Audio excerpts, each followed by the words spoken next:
बिस्मिल्लाहिर्रहमानिर्रहीम। अस्सलाम वालेकुम। आप तमाम स्टूडेंट्स को इस लेक्चर में वेलकम। उम्मीद है, अल्लाह ताला से दुआ है कि आप बिल्कुल खैरियत से होंगे। तो सबसे पहले आज के लेक्चर का टॉपिक अगर मैं बताऊं तो वो है चैप्टर नंबर 8 और इसका टॉपिक है speed of sound in air. काफ़ी इंपॉर्टेंट क्वेश्चन है ये, गौर से लेक्चर सुनने हैं अपने। तो ये फार्मूला हम डिराइव करेंगे, सबसे पहले न्यूटन्स फार्मूला और स्पीड ऑफ साउंड, और इसके बाद इसमें जो करेक्शन है वो हम डिस्कस करेंगे कि इस फार्मूले में क्या ड्रॉबैक था और इसकी बाद में करेक्शन कैसे की गई है। सबसे पहले as an introduction, sound waves are most important examples of longitudinal और कंप्रेशनल वेव। जैसे कि आप जानते हो मैकेनिकल वेव्स की टू टाइप्स हैं, longitudinal waves and transverse waves. उनमें से साउंड वेव जो हैं they are the examples of longitudinal waves. उसके बाद the speed of sound wave depends on the compressibility and inertia of the medium through which they are travelling. तो ये दो factors हैं जिस पर स्पीड ऑफ साउंड डिपेंड करेगी, उस मीडियम की कंप्रेसिबिलिटी और उसका इनर्शिया। और in general if the medium has elastic modulus E, जो कि रेशियो होती है स्ट्रेस और स्ट्रेन की, एंड डेंसिटी और डेंसिटी रो है, then general formula for the speed of sound होगा v equals to square root e over rho, यानी square root elastic modulus divided by density of the medium. और इसके बाद ये हम फैक्टर डिस्कस करेंगे कि सॉलिड में जो स्पीड ऑफ साउंड है वो लार्जर है एज कंपेयर टू गैसेस। उसकी रीजन क्या है? Definitely speed of sound compressibility और डेंसिटी पर डिपेंड करती है। तो इस बेस पर हम इस क्वेश्चन का आंसर ढूंढेंगे कि why speed of sound is larger in solid than in gases. तो speed of sound is much higher in solid than in gases. This makes sense because molecules in solid are closer than in gases. Solids के अंदर जो molecules हैं वो very close होते हैं as compare to gases, hence responds more quickly to the disturbance. In general, sound travels more slowly in gases than in solid because gases are more compressible and hence have some smaller elastic modulus. एक और sense में मैं explain कर देता हूं। देखिए, speed of sound equals to square root E over रो।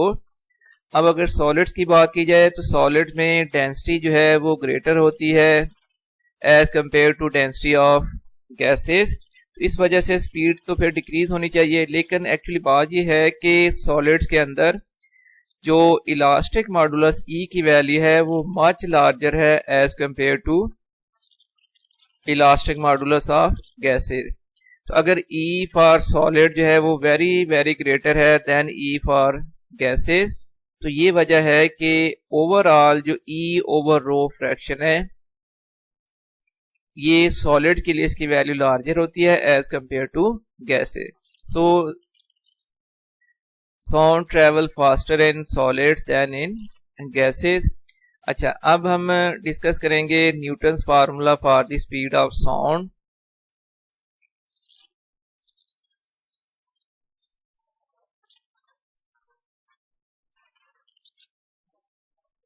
हाँ जी, for the calculation of elastic modulus for air,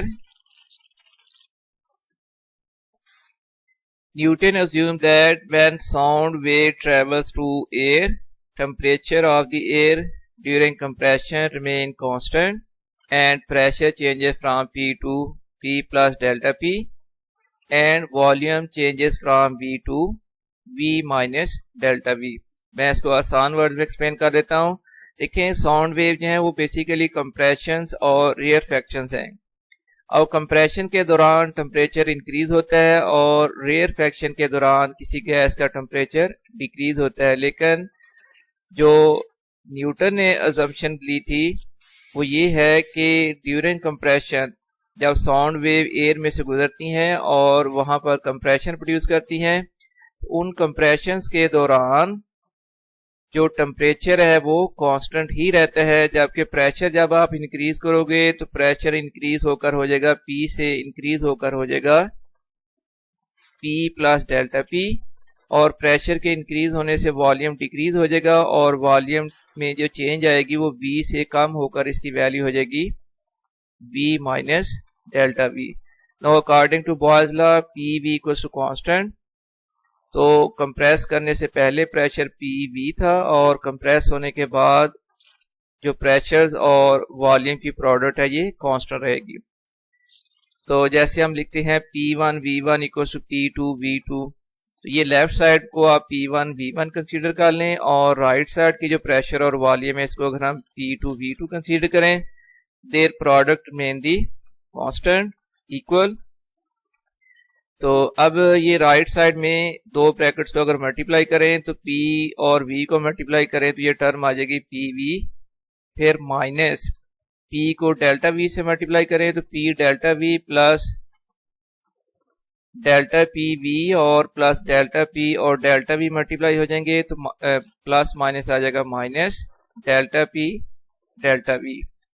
अब इसमें गौर करने वाली बात यह है कि ये जो लास्ट टर्म दी गई है यहाँ पर, इसको मैं अगर हाईलाइट कर दूं तो ये दो डेल्टा P और डेल्टा V की प्रोडक्ट है, और जब बहुत स्मॉल क्वांटिटी की प्रोडक्ट हो, दो वेरी स्मॉल क्वांटिटी मल्टीप्लाई हो, उनकी जो प्रोडक्ट की वैल्यू है वो इंक्रीज होने की बजाय डिक्रीज हो जाती है। तो ये वैल्यू इतनी डिक्रीज हो जाएगी कि ये बाकी टर्म्स के मुकाबले में वेरी वेरी स्मॉल है, तो इस वजह से हम इसको नेग्लेक्ट कर सकते हैं। Product P delta V is very small and can be neglected. अगर इसको नेग्लेक्ट कर दें, छोड़ दें, तो फिर नेक्स्ट इक्वेशन आ जाएगी PV equals to PV minus P delta V plus delta PV।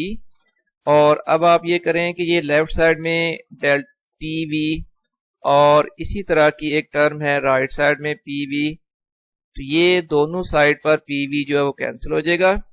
अगर कैंसिल करें तो नेक्स्ट पर आ जाएगा 0 equals to minus P delta V plus आ जाएगा डेल्टा PV। इसके बाद ये जो टर्म है इसको हम लेफ्ट साइड में ले गए, P delta V equals to आ गया डेल्टा PV, और इसके बाद ये जो डेल्टा P है राइट साइड में, सॉरी V जो है राइट साइड में, इसको हम लेफ्ट साइड में ले आए तो लेफ्ट साइड में आ जाएगा डेल्टा V ओवर V। ये राइट साइड में जो V था लेफ्ट साइड में आके डेल्टा V के ओवर में आ गया। इसके बाद हमने P की वैल्यू अगर फाइंड करें तो PV इक्वल्स टू आ जाएगा, देखो ये राइट साइड में है डेल्टा P और ये फ्रैक्शन लेफ्ट साइड में P के साथ मल्टीपल है, राइट साइड में ये ओवर में आ जाएगी। इस तरह P की वैल्यू आ गई delta P over delta V over V, यानी change in pressure to the ratio of change in pressure to the change in volume per unit original volume, या इस चीज को कहते हैं फ्रैक्शनल इंक्रीज इन वॉल्यूम। तो अब ये जो रेशियो है change in pressure to fractional increase in volume, this is called the elastic modulus, और इसको रिप्रेजेंट किया जाता है E से। अब इस राइट साइड पर हम लिख देंगे equals to E elastic modulus. इसका मतलब ये हुआ कि अब हमने जो जनरल इक्वेशन पोज की थी, इस equation number 1 speed equals to square root E over rho, और E की वैल्यू अब इक्वल्स टू आ गई है P के, तो यहाँ E की जगह पर हम P पुट कर लेंगे।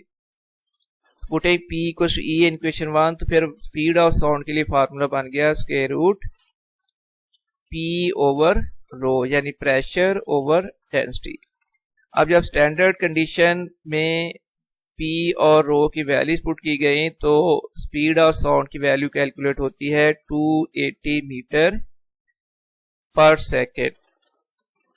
जबकि बच्चों आप जानते हो कि स्पीड ऑफ साउंड की एक्चुअल वैल्यू होती है 332 मीटर पर सेकेंड। ये जो 280 मीटर पर सेकेंड है ये है थ्योरेटिकल वैल्यू, और 332 मीटर पर सेकेंड ये है प्रैक्टिकल वैल्यू। इन दोनों में जो डिफरेंस आता है वो आता है अबाउट 52 मीटर पर सेकेंड। ये ह्यूज डिफरेंस है। इसकी डिफरेंस की रीजन क्या है और इसको फिर करेक्ट कैसे किया गया ये हम नेक्स्ट सेगमेंट में डिस्कस करेंगे। On substituting the values of atmospheric pressure and density of air at standard temperature pressure in question 2, we find that value of speed of sound waves in air comes out to be 280 meter per second, whereas its experimental value is 332 meter. So there is error of about 52 meter per second. Our theoretical value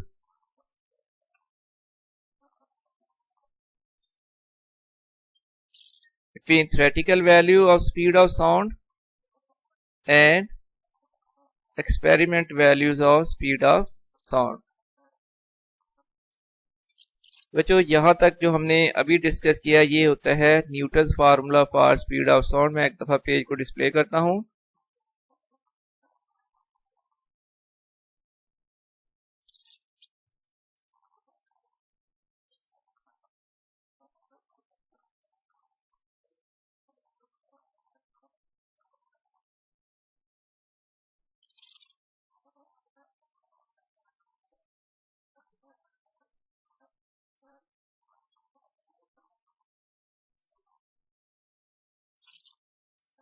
next है इस फार्मूले में जो correction की गई है उसको कहते हैं लैपलेस करेक्शन या Laplace formula for speed of sound. अब देखें इसमें करेक्शन कैसे की गई है और उसमें बेसिकली एरर क्या था इस फार्मूले में, जिस वजह से ये फार्मूले में जो एरर है पॉसिबल वो क्या है, जिसकी वजह से जो theoretical value of speed of sound है और एक्सपेरिमेंटल वैल्यूज में एक ह्यूज डिफरेंस आया था। वो देखते हैं वो क्या एरर थी इसमें। तो account for this difference Laplace pointed out that compressions and rarefactions occur so rapidly that heat of compressions remain confined to the region where it is generated। तो इसका मतलब है कि इसमें फ्लॉ ये था कि न्यूटन ने जो अज्यूम किया था कि टेम्परेचर जो है वो उस मीडियम का कांस्टेंट रहता है जहां से साउंड वेव पास करती हैं, जबकि एक्चुअली ये है कि कंप्रेशन और एयर फैक्शन इतनी फास्ट रेट से होती हैं कि वहां से इतना टाइम नहीं होता कि हीट जो है वो फ्लो कर जाए। इस तरह पे जब कंप्रेशन होगी उस वजह से वहां टेम्परेचर जो है वो कांस्टेंट नहीं रहेगा। तो hence temperature of medium does not remain constant. In such case Boyle's law take the form. अब बॉयज लॉ की जनरल फॉर्म होती है पीवी इक्वल टू कांस्टेंट, लेकिन इसके लिए अब इसकी वैल्यू क्या बनेगी, P V power gamma equal to constant. और गैमा को डिफाइन करें तो ये रेशियो है दो स्पेसिफिक हीट कैपेसिटीज की। तो gamma is the ratio of molar specific heat of gas at constant pressure to the molar specific heat of gas at constant temperature. तो ये दो स्पेसिफिक हीट की फ्रैक्शन है जिसको हम कहते हैं गैमा। बाकी सारी कैलकुलेशन वैसे ही है। If pressure of given mass of gas changes from P to P plus delta P, अगर प्रेशर इंक्रीज होकर पी से पी प्लस डेल्टा पी हो जाए तो वॉल्यूम फिर कम होकर हो जाएगा वी से वी माइनस डेल्टा वी। अब यहां पर हम फार्मूला यूज करेंगे P V gamma equal to constant. P V gamma equal आएगा P plus delta P into V minus delta V power gamma. इसके बाद ये देखिए कि ये जो सेकंड ब्रैकेट है यहां से हमने एक टर्म को कॉमन लिया है और वो टर्म है वी। ब्रैकेट में जब वी कॉमन लेंगे चूंकि होल ब्रैकेट की पावर गैमा है तो ये वी जब कॉमन लेकर ब्रैकेट से बाहर लिखेंगे तो इसकी पावर हो जाएगी गैमा, क्योंकि ओवरऑल ब्रैकेट की पावर गैमा है। इसके बाद एक वी गैमा को हमने स्टार्ट में लिख दिया इसको, और राइट साइड लेफ्ट साइड में एक वी पावर गैमा है, ये दोनों टर्म्स कैंसिल हो जाएंगी। V power gamma from left side and V power gamma from right hand side cancel. और जब वी पावर गैमा कॉमन लिया था तो अब ब्रैकेट में आ जाएगा, फर्स्ट टर्म की जगह पर आ जाएगा 1 माइनस डेल्टा वी के साथ gamma V power gamma common नहीं था तो इसलिए कॉमन लेने के बाद सेकंड टर्म आ जाएगी delta V over V whole power gamma, V power gamma both side से कैंसिल। तो नेक्स्ट फिर p इक्वल टू आ गया p plus delta p into 1 minus delta V over V whole power gamma. अब ये जो सेकंड ब्रैकेट है binomial theorem के अकॉर्डिंगली इसको हम एक्सपेंड करेंगे, और बाइनोमियल थ्योरम का जस्ट इंट्रोडक्शन में दे दूं, 1 plus x power n equal होता है 1 plus n x plus n into n minus 1 into x square, आगे सो ऑन। फिर हमने इसके फर्स्ट दो टर्म तक इसको एक्सपेंड करना है, यानी 1 माइनस एक्स पावर n अगर कंसीडर करें तो ये आ जाएगा 1 माइनस एन एक्स, n होती है पावर, इसमें पावर गैमा है तो 1 माइनस गैमा इंटू 1 के बाद जो माइनस हो रही है टर्म वो होती है x, 1 minus gamma into delta V over V, plus जो आनी थी उसमें definitely gamma delta V over V का स्क्वायर और फिर क्यूब और फिर पावर 4 आनी थी। वो इतनी स्मॉल क्वांटिटीज हो जाती हैं कि उनको हम नेग्लिजिबल कहते हैं, तो इसलिए प्लस हम लिख देंगे नेग्लिजिबल टर्म्स। अब ये दो ब्रैकेट्स को मल्टीप्लाई किया, उसके बाद p जो है वो बोथ साइड से कैंसिल कर दिया है, और साथ ये जो लास्ट टर्म है जिसमें दो डेल्टास मल्टीप्लाई हो रहे हैं, ये जिस तरह पहले भी डिस्कस हुआ था ये वेरी वेरी स्मॉल क्वांटिटी मान जाती है, और इसलिए इसको हम नेग्लेक्ट कर लेंगे। नेग्लेक्ट करने के बाद p कुछ आ गया p minus gamma p delta v over v plus delta p। अब p को बोथ साइड से कैंसिल कर लें तो देन आ जाएगा 0 equals to minus gamma p delta v over v plus delta p। Next फिर ये जो टर्म है माइनस साइन के साथ है, इसको हम ले आते हैं लेफ्ट साइड पर, इक्वल्स टू डेल्टा p। और अब आपने यूं करना है कि ये जो डेल्टा v ओवर v वाली फ्रैक्शन है इसको हम ले जाते हैं राइट साइड में, राइट साइड में यहाँ मल्टीपल है लेफ्ट साइड पर, तो राइट साइड में ये ओवर में आ जाएगी। अब गौर करें कि ये जो राइट साइड में फ्रैक्शन आई है, change in pressure over fractional increase in volume, this is called the elastic modulus, therefore gamma p को आ गया elastic modulus, या लिख लें E equals to gamma p। अब ये जो जनरल इक्वेशन है स्पीड ऑफ साउंड की जो के थी v equals to square root E over p, वहां पर E की वैल्यू पुट कर ली जाएगी gamma p, putting E equals to gamma p in equation 1। तो ये फिर Laplace formula for the speed of sound की वैल्यू आ जाएगी square root gamma p over rho, और इसमें जो गैमा है ये कांस्टेंट है और एयर के लिए इसकी वैल्यू है 1.4। अगर ये 1.4 वैल्यू पुट करें तो फिर v को आ गया square root 1.4 p over rho. अब आप स्क्वायर रूट 1.4 टर्म को ला कर लें तो ये बाकी टर्म आ जाएगी square root p over rho. और देखें कि ये जो स्क्वायर रूट p ओवर रो है ये लैप्लेस फार्मूला है स्पीड ऑफ साउंड के लिए, और इसकी वैल्यू आती है 280 मीटर पर सेकेंड। ये sorry Newton formula for the speed of sound है और इसकी वैल्यू आई थी 280 मीटर पर सेकेंड। अब इस square root p over o की वैल्यू अगर 280 पुट करें तो ये फिर ओवरऑल प्रोडक्ट आ जाएगी 333 मीटर पर second, that is very very close to experimental value. और ये है लैप्लेस करेक्शन या Laplace formula for the speed of sound, और मुझे उम्मीद है कि आपको इस फार्मूले की डेरिवेशन की अच्छी तरह समझ आई होगी। इसके साथ ही अब ये लेक्चर कंप्लीट होता है, मैं आपसे इजाजत चाहूंगा। अल्लाह हाफिज।